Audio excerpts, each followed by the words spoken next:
ஆடு மேய்க்கிற மேய்ப்பர் இருந்தாராம். அவர் வந்து 100 ஆடு வச்சுருந்தாரா, மேய்ச்சிட்டே போனாராம்.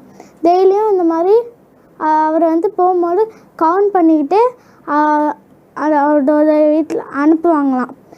அதுக்கு ஒரு நாள் கவுண்ட் பண்ணிகிட்டே இருக்கும் போது ஒரு ஆடு காணுமா, 99 ஆடு தான் இருந்துச்சான்.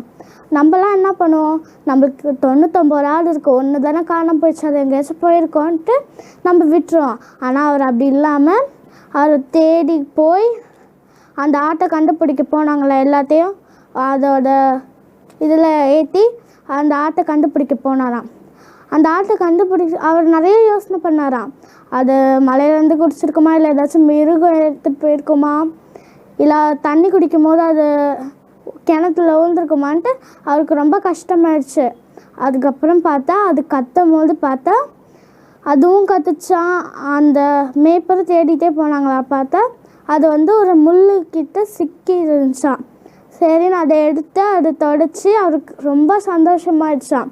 அதை கட்டி எல்லாத்தையும் பண்ணி அதை சந்தோஷமாக கழுத்தில் தூக்கி வச்சு எடுத்துகிட்டு போனாராம். இந்த மாதிரி தான் நம்மளுக்கு ஏதாச்சும் ஒரு தப்பு பண்ணோன்னா நம்ம ஏசப்பாவை விட்டு தூரமாக இருக்க மாதிரி உங்களுக்கு ஃபீல் ஆகிடுச்சுன்னா ஏசப்பா கிட்ட அந்த ஆடு கத்துன மாதிரி சொல்லுங்கள், ஏசப்பா நான் உங்களை விட்டு தூரம் போயிட்டேன் ஏசப்பா, என்னை விடுவீங்க ஏசப்பா அப்படின்னு சொன்னீங்கன்னா ஏசப்பா உங்களை விடுவிச்சிருவார். அதான் பைபிள்லேயே ஒரு வசனம் இருக்குது, யோவான் 10:11. நானே நல்ல